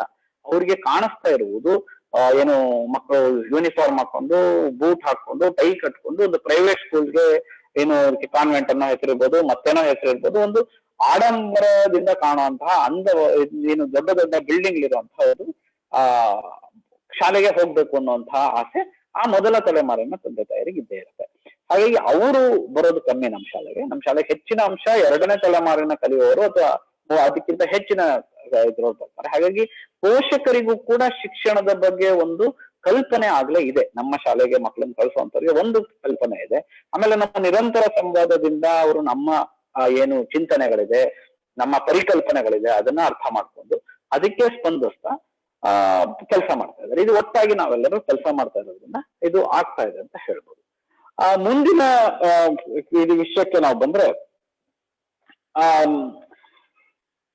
ಹೇಗೆ ಇದು ಮಾಡಕ್ಕಾಯ್ತು ಅನ್ನೋದನ್ನ ಬೇರೆ ಕಡೆ ಹೇಗ್ ಮಾಡೋದು, ಈಗ ಸರ್ಕಾರದ ಧ್ಯೇಯ ಇದೆ ಇರ್ಬೋದು ಅಥವಾ ಬೇರೆ ಅರಿವು ಅಲ್ಲದೆ ಬೇರೆ ಇನ್ನೆಲ್ಲಿ ಮಾಡಬಹುದು ಅನ್ನೋದೆಲ್ಲ ಒಂದು ಪ್ರಶ್ನೆಗಳಿದೆ. ಯಾಕೆಂದ್ರೆ ಮುಖ್ಯವಾಗಿ ವಿಜಯ ಕರ್ನಾಟಕದವ್ರು ಕೇಳ್ತಾ ಇರೋದನ್ನೇ ಬೇರೆ ಕಡೆನೇ ಹೇಗ್ ಮಾಡೋದು, ಕನ್ನಡ ಮಾಧ್ಯಮ ಶಾಲೆಗೆ ಮಕ್ಕಳು ಹೇಗ್ ಬರ್ತಾರೆ ಅಂತದ್ದು. ಈ ಅರಿವು ಅಷ್ಟೇ ಅಲ್ಲದೆ ಧಾರವಾಡದಲ್ಲಿ ಬಹಳ ಬಳಗ ಇದೆ, ದೀನಬಂಧು ಇದೆ, ಚಾಮರಾಜನಗರ, ಈ ತರ ಒಂದು 4-5 ಶಾಲೆಗಳು ಖಂಡಿತ ಕನ್ನಡ ಮಾಧ್ಯಮದ್ದು ಒಳ್ಳೆಯ ಕೆಲಸ ಮಾಡ್ತಾ ಇರೋದು ಕರ್ನಾಟಕದಲ್ಲಿದೆ. ಆದ್ರೆ ಅದು ಬೆರಳಿಕೆ ಎಷ್ಟು ಅನ್ನೋದಷ್ಟೇ ನಮ್ಗೆ ಖೇದದ ವಿಷಯ. ಮುಖ್ಯವಾಗಿ ನಮ್ಮ ನೀತಿ ನಿರೂಪಣೆಯಲ್ಲಾಗ್ಲಿ ಅಥವಾ ಅದನ್ನ ಅನುಷ್ಠಾನ ಮಾಡೋದ್ರಲ್ಲಾಗ್ಲಿ ಮತ್ತು ಸಮಾಜದಲ್ಲಾಗ್ಲಿ ಶಿಕ್ಷಣದ ಧ್ಯೇಯದ ಬಗ್ಗೆಯೇ ಒಂದು ಬದ್ಧತೆ ಇಲ್ಲ. ಶಿಕ್ಷಣದ ಧ್ಯೇಯ ಅಂತಂದ್ರೆ 10ನೇ ಕ್ಲಾಸ್ ಪಾಸ್ ಮಾಡಿಸೋದು ಅಥವಾ ಸೆಕೆಂಡ್ PUC ಪಾಸ್ ಮಾಡಿಸೋದು ಅಥವಾ ಎಲ್ಲರಿಗೂ ಡಿಗ್ರಿ ಸರ್ಟಿಫಿಕೇಟ್ ಕೊಡೋದು ಅನ್ನೋ ಒಂದು ಮಟ್ಟಕ್ಕೆ ನಾವು ಶಿಕ್ಷಣನ ಇಳಿಸ್ಬಿಟ್ಟಿದೀವಿ. ಹಾಗಲ್ದೆ ಶಿಕ್ಷಣ ಇರೋದೇ ಮಕ್ಕಳನ್ನ ನಿರಂತರ ಕಲಿಕೆಗೆ ಹಚ್ಚೋದಿಕ್ಕೆ ಮತ್ತು ಅವ್ರ ವ್ಯಕ್ತಿತ್ವ ಅರಳೋದಿಕ್ಕೆ ಅಂತ ಆದಾಗ ಇಡೀ ಶಿಕ್ಷಣದ ವ್ಯವಸ್ಥೆಯಲ್ಲಿ ಎಲ್ಲಾ ಶಾಲೆಗಳು ಅದೇ ರೀತಿ ಇರ್ತಿದ್ವು. ಸರ್ಕಾರಿ ಶಾಲೆಗಳಿರ್ಬೋದು, ಖಾಸಗಿ ಶಾಲೆಗಳಿರ್ಬೋದು, ಅರೆ ಸರ್ಕಾರಿ ಶಾಲೆಗಳು ಅಥವಾ ಏನು ಏಡೆಡ್ ಅಂತೀವಿ ಆ ತರ ಶಾಲೆಗಳು ಎಲ್ಲವೂ ಅದೇ ರೀತಿ ಕೆಲಸ ಮಾಡ್ಬೇಕಿತ್ತು. ಅರಿವು ಮಾತ್ರ ಅಲ್ಲ, ಯಾಕಂದ್ರೆ NCF NEP ಎಲ್ಲಾನು ಹೇಳ್ತಾ ಇರೋದು ಅದನ್ನೇ. ಆದರೆ ನೀತಿ ನಿರೂಪಣೆಯಲ್ಲಿ ಇರೋರ್ಗೆ ಮತ್ತೆ ಅದನ್ನ ಚಾಲ್ತಿಗೊಳಿಸೋರ್ಗೆ ಈ ವಿಷಯದ ಬಗ್ಗೆ, ಶಿಕ್ಷಣದ ಧ್ಯೇಯದ ಬಗ್ಗೆ ಬದ್ಧತೆ ಇಲ್ಲದೆ ಇರೋದ್ರಿಂದ ಕೇವಲ ಒಂದೇ ನಿಟ್ಟಿನಲ್ಲಿ ಶಾಲೆಯನ್ನು ತಗೊಂಡು ಹೋಗ್ತಾ ಇದೀವಿ. ಅದೇನಪ್ಪಾ ಅಂದ್ರೆ ಕೊನೆಗೆ ಒಂದು 10ನೇ ಕ್ಲಾಸ್ನ ಪಾಸ್ ಮಾಡಿಸೋದು, PUC ಪಾಸ್ ಮಾಡಿಸೋದು, ಒಂದು ಸರ್ಟಿಫಿಕೇಟ್ ಕೊಡೋದು, ಒಟ್ಟು ಎಲ್ಲರಿಗೂ ಒಂದು ಸಾರ್ವಜನಿಕ ಶಿಕ್ಷಣ ವ್ಯವಸ್ಥೆನಲ್ಲಿ ಬಂದು ಅವರು ಹೊರಗಡೆ ಹೋಗ್ಬೇಕು ಅನ್ನೋದು. ಆ ಧ್ಯೇಯವನ್ನ ನಾವೆಲ್ಲ ಬದಲಾಯಿಸ್ಕೋಬೇಕಾಗ ಮಾತ್ರ ಜನಕ್ಕೆ ಇದು ತೆರ್ಕೊಳ್ಳಕ್ಕೆ ಒಂದು ಸಾಧ್ಯ ಆಗುತ್ತೆ. ಅದು ಒಂದು ನಿಟ್ಟಿನಿಂದ. ಇನ್ನೊಂದು ನಿಟ್ಟಿನಿಂದ ನೋಡಿದಾಗ ಮೊನ್ನೆ ರವಿಶಂಕರ್ ಅವ್ರು ಹೇಳಿದಾಗೆ ಅನ್ನದ ಭಾಷೆಯಾಗಿ ಕನ್ನಡ ಆಗ್ಬೇಕು. ಇಡೀ ಕರ್ನಾಟಕದಲ್ಲಿ ಕನ್ನಡವನ್ನ ಪರಿಣಿತರು, ಬೇರೆ ವಿಷಯನೂ ಕಲ್ತಿರೋರು, ಕನ್ನಡ ಚೆನ್ನಾಗಿ ಗೊತ್ತಿರೋರಿಗೆ ಕೆಲಸ ಸಿಗತ್ತೆ, ಅವರೊಂದು ತಮ್ಮ ಬದುಕನ್ನ ಕಟ್ಕೊಳಕ್ಕಾಗತ್ತೆ, ಒಳ್ಳೆಯ ಬಾಳನ್ನ ಬಾಳಕ್ಕಾಗತ್ತೆ ಅನ್ನುವಂತಹ ಒಂದು ನಾವು ನಿರೂಪಿಸಿದಾಗ ಖಂಡಿತ ಜನಕ್ಕೆ ಇದು ಅಪಥ್ಯ ಆಗೋದಿಲ್ಲ. ಏಕೆ ಕನ್ನಡ ಮಾಧ್ಯಮ ಅಪಥ್ಯ ಆಯ್ತು, ಇಂಗ್ಲಿಷ್ ಮಾಧ್ಯಮಕ್ಕೆ ಹೊರಳಿದ್ರು ಅಂತಂದ್ರೆ ಸಮಾಜದಲ್ಲಿ ಇಂಗ್ಲಿಷ್ ಮಾಧ್ಯಮದಲ್ಲಿ ಓದೋರು ಹೆಚ್ಚು ಅನುಕೂಲವಾಗಿ, ಹೆಚ್ಚು ಸ್ಥಿತಿವಂತರಾಗಿ ಜೀವನ ಮಾಡ್ಬೋದು, ಸೊ ಅಂತ ಸುಂದರವಾಗಿ ಜೀವನ ಮಾಡ್ಬೋದು ಅಂತೆಲ್ಲ ಸಮಾಜದಲ್ಲಿ ಅನ್ಸಿದ್ರಿಂದ ಅದೊಂದು ಭ್ರಮೆ ಅಂತ ಕೂಡ ನಾವು ಹೇಳಿದ್ರು ಕೂಡ ಅದು ವಾಸ್ತವದ ಭ್ರಮೆ ಅಂತ ಅನ್ಬೋದು. ಆ ಭ್ರಮೆನೇ ವಾಸ್ತವ ಆಯ್ತು. ಜನಕ್ಕೆಲ್ಲ ಅದೇ ಒಂದು ಆಶೆ ಇರೋದ್ರಿಂದ ಇಂಗ್ಲಿಷ್ ಮಾಧ್ಯಮಕ್ಕೆ ಹೋಗ್ತಾ ಇದ್ದಾರೆ. ಆದ್ರೆ ಇಂಗ್ಲಿಷ್ ಕಲ್ತ್ಬಿಟ್ರೆ ತುಂಬಾ ಒಳ್ಳೊಳ್ಳೆ ಕೆಲಸ ಸಿಗುತ್ತೆ ಅನ್ನುವಂಥದ್ದು ಒಂದು ಭ್ರಮೆ. ಆದ್ರೆ ಮತ್ತೊಂದು ಭ್ರಮೆ, ಇಂಗ್ಲಿಷ್ ಮಾಧ್ಯಮ ಶಾಲೆನಲ್ಲಿ ಇಂಗ್ಲಿಷ್ ಚೆನ್ನಾಗಿ ಕಲಿಸ್ತಾರೆ ಅನ್ನುವಂಥದ್ದು ಮತ್ತೊಂದು ಭ್ರಮೆ. ಇಡೀ ಕರ್ನಾಟಕದ ಇಂಗ್ಲಿಷ್ ಮಾಧ್ಯಮ ಶಾಲೆಗಳನ್ನ ನೋಡಿದ್ರೆ ಕೆಲವಷ್ಟೇ ನಗರದ ಇಂಗ್ಲಿಷ್ ಶಾಲೆಗಳಲ್ಲಿ ಇಂಗ್ಲಿಷ್ ಉತ್ತಮವಾಗಿ ಕಲಿಸ್ತಾ ಇರ್ತಾರೆ. ಬೇರೆ ಶಾಲೆಗಳಲ್ಲಿ ಖಂಡಿತವಾಗಿಯೂ ಉತ್ತಮವಾದ ಇಂಗ್ಲಿಷ್ ಕಲಿತಿಲ್ಲ ಅನ್ನೋದು ಇವತ್ತು ನಾವು ಮಕ್ಕಳನ್ನೆಲ್ಲ ನೋಡ್ತಾ ಇದ್ರೆ ಗೊತ್ತಾಗ್ತಾ ಇದೆ. ಏಕೆ ಅಂತಂದ್ರೆ ಇಂಗ್ಲಿಷಿನಲ್ಲಿ ಚೆನ್ನಾಗಿ ಪರಿಣಿತಿ ಪಡೆದಿರುವಂಥವ್ರು ಕೂಡ ಇವತ್ತು ಶಿಕ್ಷಣ ಕ್ಷೇತ್ರದಲ್ಲಿ ಬಹಳ ಬೆರಳೆಣಿಕೆಯಷ್ಟು ಮಾತ್ರ. ಇವಾಗ ನಮ್ಮ ಶಾಲೆಗೆ ನಾನು ಇಂಗ್ಲಿಷ್ ಶಿಕ್ಷಕರನ್ನ ತಗೊಳ್ಳುವಾಗ ನನಗೆ ಇದರ ಸವಾಲು ಅರ್ಥ ಆಗುತ್ತೆ. ಅವ್ರಿಗೆ ಇಂಗ್ಲಿಷ್ನ ವ್ಯಾಕರಣ ಸರಿ ಗೊತ್ತಿರಲ್ಲ ಅಥವಾ ಮಾತಾಡಕ್ಕೆ ಚೆನ್ನಾಗಿ ಬರ್ತಿರಲ್ಲ. ಪಾಪ ಅವರು ಯಾವ್ಯಾವ್ದೋ ಕಾರಣದಿಂದಾಗಿ ಶಿಕ್ಷಣ ಕ್ಷೇತ್ರಕ್ಕೆ ಕಾಲಿಟ್ಟಿರ್ತಾರೆ. ಹಾಗಾಗಿ ಅದು ಎಲ್ಲ ಕಡೆಗೂ ಸತ್ಯ. ಅದು ನಾವು ಯಾವುದೇ ವಿಷಯನ ಚೆನ್ನಾಗಿ ಕಲಿಸಿದ್ರೆ ಸಾಕು. ಶಿಕ್ಷಣ ಮಾಧ್ಯಮ ಅಂದ್ರೆ ಇಂಗ್ಲಿಷ್ನ ಮಾಧ್ಯಮವಾಗಿ ಕಲಿತಾಗ ಮಾತ್ರ ಇಂಗ್ಲಿಷ್ ಕಲಿತಾರೆ, ಬರೀ ಭಾಷೆಯಾಗಿ ಕಲಿತಾಗ ಅಥವಾ learning English as a language and English as a medium of instruction, ಇದ್ರ ಮಧ್ಯದ ಏನು ಗೊಂದಲ ಇದೆ ಅದನ್ನ ಪೋಷಕರಲ್ಲಿ ನಾವು ಬಗೆಹರಿಸಬೇಕಾಗತ್ತೆ. ಆ ಕೆಲಸನ ಅರಿವಿನಲ್ಲಿ ನಾವು ಸಾಕಷ್ಟು ಮಾಡಿದೀವಿ. ನಮ್ಮ ಸರ್ಕಾರ ಕೂಡ ಆ ಕೆಲಸನ ಮಾಡ್ಬೇಕಿತ್ತು. ಆದ್ರೆ ದುರಾದೃಷ್ಟವಶಾತ್ ಸರ್ಕಾರ KPS ಆರಂಭಿಸ್ತು, 1000 ಶಾಲೆಗಳಲ್ಲಿ ಇಂಗ್ಲಿಷ್ ಮಾಧ್ಯಮ ಮಾಡ್ತೀವಿ ಅಂತ. ಯಾಕಂದ್ರೆ ಸಮಾಜ ಯಾವ ದಿಕ್ಕಲ್ಲಿ ಹೋಗ್ತಾ ಇದೆ ಆ ದಿಕ್ಕಿಗೆ ಸರ್ಕಾರ ತನ್ನ ಹೆಜ್ಜೆಗಳನ್ನ ಇಡಕ್ಕೆ ಪ್ರಯತ್ನ ಪಡ್ತೇ ಹೊರತು ನಿಜವಾದ ಶಿಕ್ಷಣದ ಧ್ಯೇಯಗಳನ್ನ ಅನುಷ್ಠಾನ ಮಾಡೋದಕ್ಕೆ ಯಾಕೋ ಮನಸ್ಸು ಮಾಡ್ಲಿಲ್ಲ. ಆದ್ರಿಂದ ಇವತ್ತು ನಾವು ಈ ಕಷ್ಟದಲ್ಲಿದ್ದೀವಿ. ಈಗ KPS ತಗೊಳ್ಳೋಣ, ಕರ್ನಾಟಕ ಪಬ್ಲಿಕ್ ಸ್ಕೂಲ್ ಅಷ್ಟು ಚೆನ್ನಾಗಿ ಮಾಡ್ತಿದ್ದಾರೆ, ಆದರ್ಶ ಶಾಲೆಗಳನ್ನ ಸಾಕಷ್ಟು ಹಣ ಹಾಕಿ ಮಾಡ್ತಾ ಇದ್ದಾರೆ. ಇವುಗಳನ್ನೆಲ್ಲ ಕನ್ನಡ ಮಾಧ್ಯಮದಲ್ಲೇ ಮಾಡ್ಲಿಕ್ಕೆ ಸರ್ಕಾರಕ್ಕೆ ಸಾಧ್ಯ ಇತ್ತು ಅಂದ್ರೆ ಖಂಡಿತ ಸಾಧ್ಯ ಇತ್ತು. ಅದೇನು ವಿಶೇಷವಾದ ಅಥವಾ ಕಷ್ಟವಾದ ವಿಷಯ ಖಂಡಿತ ಆಗಿರ್ಲಿಲ್ಲ. ಆದ್ರೆ ಸರ್ಕಾರದಲ್ಲಿ ಯಾವುದೋ ಒಂದು ಕಾರಣಕ್ಕೆ ಎಲ್ಲೋ ಒಂದು ಆ ಬದ್ಧತೆಗಳ ಕೊರತೆ ಇದ್ದಿದ್ರಿಂದಾಗಿ ಜನಕ್ಕೆ ನಾವು ಇಂಗ್ಲಿಷ್ ಮಾಧ್ಯಮ ಶಾಲೆ ಮಾಡ್ತಾ ಇದೀವಿ ಬನ್ನಿ ಅಂತಂದ್ರೆ ಅದು ಕರ್ನಾಟಕ ಪಬ್ಲಿಕ್ ಸ್ಕೂಲ್ ಆದರ್ಶವು ಜನ ಸೇರ್ತಾ ಇದ್ದಾರೆ. ಹಾಗಾದ್ರೆ ಎಲ್ಲರಿಗೂ ಕನ್ನಡದಲ್ಲೇ ಚೆನ್ನಾಗಿ ಕಲಿಸಿದ್ದಿದ್ರೆ ಸರ್ಕಾರಿ ಶಾಲೆಯಿಂದ ಜನ ಯಾರು ಹೊರಗೆ ಬರ್ತಾ ಇರ್ಲಿಲ್ಲ. ಆದ್ರಿಂದ ಇಂಗ್ಲಿಷ್ ಮಾಧ್ಯಮ ಶಾಲೆ ಮಾಡಿದ್ರು ಸರ್ಕಾರಿ ಶಾಲೆನಲ್ಲಿ ತುಂಬಾ ಚೆನ್ನಾಗಿ ಮಕ್ಕಳು ಕಲಿತಾರೆ ಅನ್ನುವಂತಹ ಯಾವುದೇ ನಂಬಿಕೆ ಪ್ರಾಯಶಃ ಯಾರಲ್ಲೂ ಇಲ್ಲ. ಆದ್ರೂ ಕೆಲವಷ್ಟು ಬೆರಳಿಕೆ ಜನಕ್ಕೆ ಇಂಗ್ಲಿಷ್ ಮಾಧ್ಯಮ ಸರ್ಕಾರ ಮಾಡಿದ ತಕ್ಷಣ ಸಂತೋಷ ಆಗುತ್ತೆ. ಬೇರೆ ಬೇರೆ ಕಾರಣಗಳಿಂದಾಗಿ ಸರ್ಕಾರ ಕೂಡ ತನ್ನ ತಪ್ಪು ದಿಕ್ಕಿನಲ್ಲೇ ಹೋಗ್ತಾ ಇದೆ. ಹಾಗೆ ಸರ್ಕಾರ ಏನ್ ಮಾಡ್ಬೋದು, ಕನ್ನಡವನ್ನ ಶಿಕ್ಷಣ ಮಾಧ್ಯಮವಾಗಿ ಮಾಡಕ್ಕೆ ಏನ್ ಮಾಡ್ಬೋದು, ಕೆಲವಷ್ಟು ಗೊಂದಲಗಳನ್ನ ಮೊದಲನೇದಾಗಿ ಬಗೆಹರಿಸುವಂಥದ್ದು. ಈಗ ಅದು NEP ನಲ್ಲಿ ಕೂಡ ಎಲಿಮೆಂಟರಿ ಶಿಕ್ಷಣ ಏನಂತಾರೆ, ಮಗುವಿನ ಮೂಲಭೂತ ಶಿಕ್ಷಣದಲ್ಲಿ ಅದರ ಭಾಷೆನಲ್ಲಿ, ಅಂದ್ರೆ ಈಗ ಮಂಗಳೂರು ಕಡೆಗಳಲ್ಲಿ ಆದ್ರೆ ತುಳುನಾಡಲ್ಲಿ ತುಳುನಲ್ಲಿ, ಕೊಡಗಿನಲ್ಲಿ ಕೊಡವಾದಲ್ಲಿ ಮಾಡ್ಬೋದು ಅಂದ್ರೆ ಖಂಡಿತ ಮಾಡಿ ಅಂತಾನೆ NEP ಹೇಳುತ್ತೆ. ಅವುಗಳನ್ನೆಲ್ಲ ಮಾಡಿ 4ನೇ ತರಗತಿಯಿಂದ ನಾಡಿನ ಭಾಷೆಯಾದ ಕನ್ನಡ ಮಾಧ್ಯಮಕ್ಕೆ ಹೋಗ್ಬೋದು. ಅದು ಒಂದ್ ಕಡೆ. ಇನ್ನೊಂದ್ ಕಡೆ ಮೊನ್ನೆ ಅನುವಾದದ ಬಗ್ಗೆ ಮಾತಾಡ್ತಾ ರತೀಶ್ ಅವರು ಹೇಳಿದ್ರು, ನೆನ್ನೆ ಕೊಳೆಗಾಲ್ ಶರ್ಮಾ ಅವರು ಕೂಡ ಹೇಳಿದ್ದಾರೆ, ನಮ್ಮಲ್ಲಿ ಜ್ಞಾನ ಭಂಡಾರ ಮತ್ತೆ ಸಂಪನ್ಮೂಲಗಳನ್ನ ಕನ್ನಡದಲ್ಲಿ ಹೆಚ್ಚು ಮಾಡೋದು ತುಂಬಾ ಅಗತ್ಯ ಇದೆ. ಅದಕ್ಕೆ ಅನುವಾದ ಒಂದು ದಾರಿ ಆದ್ರೆ ನಾವೇ ಇಲ್ಲಿ ಹುಟ್ಟು ಹಾಕುವಂತ ಜ್ಞಾನ ಭಂಡಾರಗಳನ್ನ ನಿರ್ಮಿಸುವಂಥದ್ದು ಮತ್ತೊಂದು ದಾರಿ. ಈಗ ನಾವಾಗ್ಲೇ ಹಿಂದುಳಿದಿರೋದ್ರಿಂದ ಅಂದ್ರೆ ಸುಮಾರು 70ರ ದಶಕ ಆದ್ಮೇಲೆ ಒಂದು ವ್ಯವಸ್ಥಿತವಾದ ಜ್ಞಾನ ಭಂಡಾರ ನಮ್ಮಲ್ಲಿ ಕಟ್ಲಿಕ್ಕೆ ಸಾಧ್ಯ ಆಗಿಲ್ಲ, ವ್ಯವಸ್ಥಿತವಾಗಿ ಕಟ್ಲಿಕ್ಕೆ ಸಾಧ್ಯ ಆಗಿಲ್ಲ. ಅದರಿಂದ ಒಂದ್ ಸ್ವಲ್ಪ ಹಿಂದುಳಿದಿದ್ದೀವಿ. ಹೀಗಾಗಿ ನಾವೀಗ ಅನುವಾದಕ್ಕೆ ಹೆಚ್ಚು ಒತ್ತು ಕೊಡ್ಬೇಕಾಗ್ಬೋದು. ಆದ್ರೆ ನಮ್ಮಲ್ಲೇ ಪರಿಣತರಿರುವಂತಹ ವಿಷಯಗಳಲ್ಲಿ ಕನ್ನಡದ ಸಂಪನ್ಮೂಲಗಳನ್ನೇ ಖಂಡಿತ ಮಾಡಬಹುದು. ಒಂದ್ ಕಾಲದಲ್ಲಿ ಪದವಿ ಮತ್ತು ಸ್ನಾತಕೋತ್ತರ ಪದವಿಯ ವಿಜ್ಞಾನ ಪಠ್ಯಪುಸ್ತಕಗಳು ಕನ್ನಡದಲ್ಲಿ ಕರ್ನಾಟಕದಲ್ಲಿ ಇದ್ವು ಅನ್ನೋದನ್ನ ನಾವು ಖಂಡಿತ ಜ್ಞಾಪಿಸ್ಕೋಬೇಕು. ಸುಮಾರು 1910-12ರಲ್ಲೇ ನಮ್ಗೆ ವಿಜ್ಞಾನ ಪತ್ರಿಕೆ ಕೂಡ ಬಂದಿತ್ತು. ಹಾಗಾಗಿ ವಿಜ್ಞಾನ ತುಂಬಾ ಕಷ್ಟದ ವಿಷಯ ಅಂತ ಅನ್ನೋದ್ರಿಂದ ನಾನು ಆ ಉದಾಹರಣೆನ ತಗೋತಾ ಇದ್ದೀನಿ. ನಮ್ಮಲ್ಲಿ ಇವತ್ತು ಉದಾಹರಣೆಗೆ ಪರಿಣಿತರು ಅಂತ ತಗೊಂಡಾಗ IISc ನ್ಯಾನೋ ಟೆಕ್ನಾಲಜಿಯ ಮುಖ್ಯಸ್ಥರು ಮೈಸೂರಿನವರೇ ಆದಂತಹ ನವಕಾಂತ್ ಭಟ್ ಅವರು. ಆ ತರ ಪರಿಣತರು ನಮ್ಮ ಮಧ್ಯದಲ್ಲಿ ಇದ್ದಾರೆ, ಸಾಕಷ್ಟು ವಿಷಯದಲ್ಲಿ ಇದ್ದಾರೆ. ಅವ್ರನ್ನ ನಾವು ಬಳಸ್ಕೊಂಡು ಸರ್ಕಾರ ಅದಕ್ಕೆ ಅನುವು ಮಾಡಿಕೊಂಡು ಸಂಪನ್ಮೂಲಗಳನ್ನ ಕ್ರೋಢೀಕರಣ ಮಾಡುವಂತ ಕೆಲಸ ಸಾಕಷ್ಟು ಮಾಡ್ಬೋದು. ಅದ್ರ ಜೊತೆಗೆ ಉದ್ಯಮದಲ್ಲಿ ಕನ್ನಡದ ಪ್ರಾಧಾನ್ಯತೆಯನ್ನ ಹೆಚ್ಚು ಮಾಡುವಂಥದ್ದು. ಯಾಕೆಂದ್ರೆ ಸುಮಾರು 90% ಕೆಲಸಗಳಿಗೆ ಇವತ್ತು ಯಾವುದೇ ಪ್ರೈವೇಟ್ ನಲ್ಲಿ ಕೂಡ ಇಂಗ್ಲಿಷಿನ ಅಗತ್ಯ ಖಂಡಿತ ಇಲ್ಲ.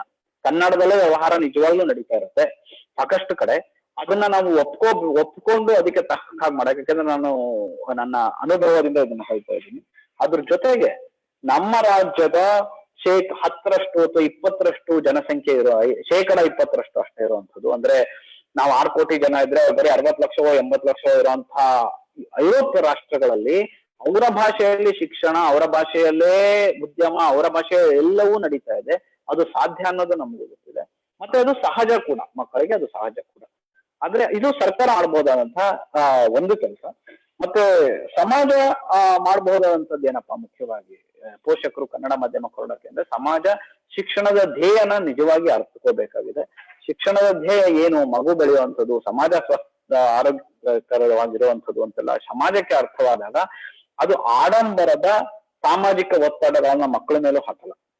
ಮತ್ತೆ ಪೋಷಕರಿಗೂ ಕೂಡ ಇವತ್ತು ನಮ್ಮ ಮಕ್ಕಳನ್ನ ಒಂದು ರೇಸ್, ಒಂದು ಸ್ಪರ್ಧೆನಲ್ಲೇ ಓಡಿಸ್ತಾ ಇರ್ಬೇಕು ಅನ್ನುವಂತಹ ಒಂದು ಹಪಾಹಪಿ ಏನಿದೆ, ಅದರಿಂದ ಹೊರಗೆ ಬಂದು ಮಕ್ಕಳ ಕಲಿಕೆನೆ ಆಗ್ಬೇಕು ಅಂತ ಒಂದು ಗಟ್ಟಿಯಾದ ಮನಸ್ಸು ಮಾಡಿದಾಗ ಎಲ್ಲ ಶಾಲೆಗಳನ್ನು ಉತ್ತಮವಾಗಿ ಇದೇ ರೀತಿಯ ಶಿಕ್ಷಣ ಅರಿವಿನಲ್ಲಿ ಆಗ್ತಿರ್ಬೋದು, ಇದೇ ರೀತಿಯ ಕೆಲವು ಶಾಲೆಗಳಲ್ಲಿ ಆಗ್ತಿರ್ಬೋದು, ಅದನ್ನ ಮಾಡೋದಕ್ಕೆ ಖಂಡಿತ ಸಾಧ್ಯ ಆಗುತ್ತೆ. ಅದಕ್ಕೆ ಶಿಕ್ಷಣ ಮಾಧ್ಯಮ ಯಾವುದೇ ರೀತಿಯ ತೊಡಕಾಗೋದಿಲ್ಲ. ಮತ್ತೆ ಈ ರೀತಿ ಕಲಿತ ಮಕ್ಕಳು ನಮ್ಮ ಮುಂದೆ ಸಾಕಷ್ಟು ಉದಾಹರಣೆಗಳಿದೆ. ಕಲಿತ ಮಕ್ಕಳು ಯಾಕೆಂದ್ರೆ ಅವರು ತಮ್ಮ ಜ್ಞಾನವನ್ನ ಆಳವಾಗಿ ಪಡ್ಕೊಂಡಿರ್ತಾರೆ. ಹಾಗೆ ತಮ್ಮ ಮುಂದಿನ ಸಂಶೋಧನೆ ಇರ್ಬೋದು, ಹೆಚ್ಚು ಕಲಿಲಿಕ್ಕೆ ಇರ್ಬೋದು, ಜಗತ್ತಿನ ಎಲ್ಲೆಡೆ ಹೋದ್ರು ಕೂಡ ತಾವು ತಮ್ಮ ಸ್ವಸಾಮರ್ಥ್ಯದಿಂದ ಬೇರೆಯವರೊಡನೆ ಉತ್ತಮವಾಗಿ ಸಂವಹನ ಮಾಡ್ತಾ ಭಾವನಾತ್ಮಕವಾಗಿ ಕೂಡ ತುಂಬಾ ಒಳ್ಳೆಯ ಜೀವನ ನಡೆಸೋದಕ್ಕೆ ಖಂಡಿತವಾಗ್ಲೂ ಸಾಧ್ಯ ಆಗುತ್ತೆ. ಇದಿಷ್ಟು ನಾವು ಬೇರೆ ಬೇರೆ ಆಯಾಮದಿಂದ ನೋಡುವಂಥದ್ದು. ಒಂದು ಶಿಕ್ಷಣದ ಧ್ಯೇಯ ಇರ್ಬೋದು, ಶಾಲೆ ಏನ್ ಮಾಡ್ಬೋದು, ಹೇಗ್ ಮಾಡ್ಬೋದು, ಮತ್ತೊಂದು ಸರ್ಕಾರ ಮಾಡುವಂಥದ್ದು. ಆಮೇಲೆ ಅರಿವಿನಲ್ಲಿ ಈಗ ಇಷ್ಟು ಪೋಷಕರು ಬಂದಿದ್ದಾರೆ, ಇಷ್ಟು ಮಕ್ಕಳು ಬರ್ತಾ ಇದ್ದಾರೆ. ಹಾಗಾಗಿ ನಾವು ಇಡೀ ಮೈಸೂರಿನ ಎಲ್ಲಾರ್ಗು ಇದು ಅರಿವು ಪ್ರಾಯಶಃ ಇಷ್ಟ ಇದೆ, ಎಲ್ಲರೂ ಮಕ್ಕಳನ್ನ ಸೇರಿಸ್ತಾರ ಅಂದ್ರೆ ಖಂಡಿತ ಇಲ್ಲ. ಇವತ್ತಿಗೂ ಕೂಡ ಸಾಕಷ್ಟು ಪೋಷಕರು ನಮ್ಮ ಶಾಲೆಗೆ ಬರ್ತಾರೆ, ನಮ್ಮ ಶಾಲೆಯ ಚಟುವಟಿಕೆ ಆಧಾರಿತ ಶಿಕ್ಷಣ ಪದ್ಧತಿನ ಗಮನಿಸ್ತಾರೆ. ನಮ್ಮಲ್ಲಿ ಆಗೋ ನಾಟಕ ಇರ್ಬೋದು, ಹಾಡು, ಸಂಗೀತ, ಕಲೆ ಇವುಗಳನ್ನೆಲ್ಲ ಗಮನಿಸ್ತಾರೆ. ನಮ್ಮ ನೈಸರ್ಗಿಕ ಸಂಪನ್ಮೂಲ ಕೇಂದ್ರದಲ್ಲಿ ನಡೆಯುವಂತಹ ಪರಿಸರದ ಚಟುವಟಿಕೆಗಳನ್ನ ಗಮನಿಸ್ತಾರೆ. ಎಲ್ಲನೂ ಆದ್ಮೇಲೆ ಅಯ್ಯೋ ನೀವ್ ಇಂಗ್ಲಿಷ್ ಮೀಡಿಯಂ ಇದ್ರೆ ನಮ್ಮ ಮಕ್ಕಳನ್ನ ಸೇರಿಸ್ತಾ ಇದ್ವಿ ಅಂತ ಹೇಳೋರು ಬಹಳಷ್ಟು ಜನ ಇದ್ದಾರೆ. ಯಾಕೆ ಅಂತಂದ್ರೆ ಇರುವಂತಹ ಒಂದು ಕಲ್ಪನೆ ಏನು ಇಂಗ್ಲಿಷ್ ಮಾಧ್ಯಮವೇ ಮುಖ್ಯ ಅನ್ನುವಂಥದ್ದು ಒಂದು. ಇನ್ನೊಂದು, ಬೇರೆ ಎಲ್ಲೆಡೆ ಇಂಗ್ಲಿಷ್ ಮಾಧ್ಯಮ ಇದ್ದಾಗ ಮಕ್ಕಳು ನಾಳೆ ಇಂಗ್ಲಿಷ್ ಚೆನ್ನಾಗಿ ಕಲ್ತಿರ್ಲಿಲ್ಲ ಅಂದ್ರೆ ಏನಪ್ಪಾ ಮಾಡೋದು ಅನ್ನುವಂಥದ್ದು ಮತ್ತೊಂದು ಆತಂಕ. ಆದ್ರೆ ನಾನು ಮೊದಲೇ ಹೇಳಿದಾಗೆ ಇಂಗ್ಲಿಷ್ ಕೂಡ ನಾವು ಒಂದು ಭಾಷೆಯಾಗಿ ತುಂಬಾ ಚೆನ್ನಾಗಿ ಕಲಿಸ್ಲಿಕ್ಕೆ ಪ್ರಯತ್ನ ಪಡ್ತೀವಿ. ಹಾಗಂತ ಅತ್ಯುತ್ತಮ ಇಂಗ್ಲಿಷ್ ಬಲ್ಲಂತ ಇನ್ನೊಬ್ಬರ ಜೊತೆ ನಮ್ಮ ಮಕ್ಕಳನ್ನ ನಾವು ಹೋಲಿಸ್ಬೇಕಾಗಿರೋದು ನಮ್ಮ ಮಕ್ಕಳ ಕನ್ನಡ ಮತ್ತು ಅವರ ಇಂಗ್ಲಿಷ್ನ. ಯಾಕೆಂದ್ರೆ ಇಂಗ್ಲಿಷ್ ಮಾಧ್ಯಮದಲ್ಲೇ ಇಂಗ್ಲಿಷ್ನ ಮೊದಲನೇ ಭಾಷೆಯಾಗಿ ಕಲ್ತಂತ ಮಗುನ ನಾವು ಕನ್ನಡ ಮಾಧ್ಯಮದಲ್ಲಿ ಕನ್ನಡ ಮೊದಲನೇ ಭಾಷೆಯಾಗಿ ಕಲ್ತಂತ ಮಗುನ ನಾವು ಹೋಲಿಸ್ಬೇಕು ಅಂದ್ರೆ ಅದರ ಇಂಗ್ಲಿಷ್ ಮತ್ತೆ ಇವರ ಕನ್ನಡನ ಹೋಲಿಸ್ಬೇಕಾಗುತ್ತೆ. ಮತ್ತೆ ಇವರ ಇಂಗ್ಲಿಷು ಸೂಕ್ತವಾಗಿದ್ಯಾ, ಸಮರ್ಥವಾಗಿದ್ಯಾ ಅಂತ ನೋಡ್ಬೇಕಾಗತ್ತೆ. ನಮ್ಮಂತ ಶಾಲೆಗಳಲ್ಲಿ ನಾವು ಖಂಡಿತ ಇಂಗ್ಲಿಷ್ ಆಗ್ಲಿ ಯಾವುದೇ ವಿಷಯಕ್ಕಾಗ್ಲಿ ಅಷ್ಟೇ ಒತ್ತು ಕೊಟ್ಟು ಸಮರ್ಥವಾಗಿ ಕಲಿಸ್ತಾ ಹೋಗ್ತೀವಿ. ಅದನ್ನ ಸರ್ಕಾರ ಆಗ್ಲಿ ಮತ್ತೆ ಯಾವುದೇ ಖಾಸಗಿ ಶಾಲೆಗಳಾಗ್ಲಿ ಎಲ್ಲ ವಿಷಯಗಳು ಈ 10 ಜನ ಕಲಿಸಿದ್ರೆ ಖಂಡಿತ ಪೋಷಕರಿಗೆ ಅದು ಆತಂಕ ಆಗೋದಿಲ್ಲ. ಒಂದು. ಎರಡನೇದು, ದೊಡ್ಡ ದೊಡ್ಡ ನಗರಗಳಾದಂತಹ ಬೆಂಗಳೂರು, ಮೈಸೂರು, ಮಂಗಳೂರು, ಹುಬ್ಬಳ್ಳಿ, ಬೆಳಗಾವಿ ಇಂಥ ಕಡೆ ಈ ತರ ಕನ್ನಡ ಮಾಧ್ಯಮದ ಶಾಲೆಗಳು ಹುಟ್ಟಿದಾಗ ಏನು ಆಸ್ಪಿರೇಷನಲ್ ಕ್ಲಾಸ್ ಅಂತ ಏನ್ ಅಂತೀವಿ ನಾವು, ಆಕಾಂಕ್ಷಿತ ವರ್ಗ ಏನಿರ್ತಾರೆ ಅವರು ಅನುಕೂಲವಾಗಿರೋರ್ನ ಸ್ಥಿತಿವಂತರನ್ನ ನೋಡಿ ತಮ್ಮ ಬಾಳನ್ನ ರೂಪಿಸ್ಕೊಳ್ಳಕ್ಕೆ ಪ್ರಯತ್ನ ಪಡ್ತಿರ್ತಾರೆ.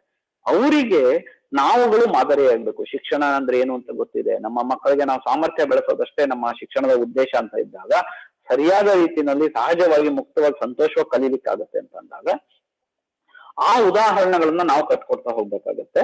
ನಾವು ಕಟ್ಕೊಟ್ಟಾಗ ಉಳಿದವರು ಕೂಡ ಆಕಾಂಕ್ಷಿತ ವರ್ಗ ಕೂಡ ಕನ್ನಡ ಮಾಧ್ಯಮ ಅನ್ನೋದು ಕೀಳಲ್ಲ, ಕನ್ನಡ ಮಾಧ್ಯಮದಲ್ಲಿ ಕಲಿತು ಮಕ್ಕಳು ಉತ್ತಮವಾಗಿ ಮಾಡ್ಲಿಕ್ಕೆ ಸಾಧ್ಯ ಅನ್ನೋದನ್ನ ಅರಿತುಕೊಂಡು ಬರ್ತಾರೆ. ಅದ್ರ ಮತ್ತೊಂದು ಇದೇನಾಗುತ್ತೆ ಅಂತಂದ್ರೆ ಅರಿವಿನಲ್ಲೂ ನಾವು ಅಳವಡಿಸ್ಕೊಂಡಿರುವಂತಹ ವಿಷಯ, ಉತ್ತಮ ಶಿಕ್ಷಣ ಎಲ್ಲರ ಕೈಗೆಟುಕುವಂತಹ ದರದಲ್ಲೇ ಇರಬೇಕು, ಶುಲ್ಕ ಅಷ್ಟು ಮಟ್ಟದಲ್ಲೇ ಇರಬೇಕು ಅನ್ನುವಂತಹ ಒಂದು ಇದರಲ್ಲಿ ನಾವು ಸಾಧ್ಯ ಆದಷ್ಟು ಸಹಕಾರಿ ತತ್ವದಲ್ಲಿ ಅದಕ್ಕೋಸ್ಕರ ಕೆಲಸ ಮಾಡ್ತಾ ಇದ್ದೀವಿ. ಹಾಗಾಗಿ ಈ ತರ ರೀತಿಯ ಶಿಕ್ಷಣಕ್ಕೆ ಎಲ್ಲರೂ ತೆರ್ಕೊಂಡಾಗ ಏನು ಒಂದು ಹೆಚ್ಚಿನ ಹೊರೆ ಬೀಳ್ತಾ ಇದೆ, ಶುಲ್ಕಗಳನ್ನ ಅತಿ ಹೆಚ್ಚು ಕೊಟ್ಟು ಕಲಿಬೇಕಂತ ಒಂದು ಪೈಪೋಟಿನಲ್ಲಿ ಬಿದ್ದಿದ್ದಾರೆ. ಆ ಪೈಪೋಟಿಯು ಕಡಿಮೆ ಆಗಿ ಸಾಕಷ್ಟು ಪೋಷಕರಿಗೆ ಆರ್ಥಿಕ ಹೊರೆ ಕೂಡ ಕಡಿಮೆ ಆಗಿ ಮಕ್ಕಳು ಸುಂದರವಾಗಿ ಕಲಿಲಿಕ್ಕೆ ಸಾಧ್ಯ ಆಗುತ್ತೆ. ಇಷ್ಟು ವಿಷಯನ ನಾನು ಒಂದು ಕನ್ನಡ ಮಾಧ್ಯಮ ಶಾಲೆಯ ನಡೆಸ್ತಾ ಇರೋರಾಗಿ ನಾವೆಲ್ಲ ಸಾಕಷ್ಟು ಜನ ಸೇರಿ ಇದನ್ನ ನಡೆಸ್ತಾ ಇದ್ದೀವಿ. 12 ವರ್ಷ ನಡೆಸಿದೀವಿ. ಇದರ ಮೂಲ ಅನುಭವ ನಮ್ದು ಇಷ್ಟನ್ನ ನಾನು ಹಂಚ್ಕೋತೀನಿ. ಸಮಯದ ಮಿತಿಯಿಂದಾಗಿ ತುಂಬಾ ವಿವರಗಳನ್ನ ನಂಗೆ ಕೊಡಲಿಕ್ಕೆ ಆಗ್ಲಿಲ್ಲ. ನಮ್ಮ ಅರಿವು ಫೇಸ್ಬುಕ್ ಅಲ್ಲಿ ಇರ್ಬೋದು ಅಥವಾ ನನ್ನನ್ನ ಪರ್ಸನಲ್ ಆಗಿ ಕೇಳಿದ್ರು ಕೂಡ ನಾವು ಏನೇ ಹೆಚ್ಚಿನ ವಿಷಯಗಳಿದ್ರೆ ಖಂಡಿತ ಹೇಳ್ತೀವಿ. ವಿಜಯ ಕರ್ನಾಟಕ ಬಳಗದವ್ರ ಹತ್ರ ಅವ್ರಿಗೆ ವಾಪಸ್ ಕಳಿಸ್ತಾ ಇದ್ದೀನಿ ನಾನು ಇದನ್ನ. ಯಾವ್ದೇ ಪ್ರಶ್ನೆ ಇದ್ರೆ ದಯವಿಟ್ಟು ಕೇಳಬಹುದು.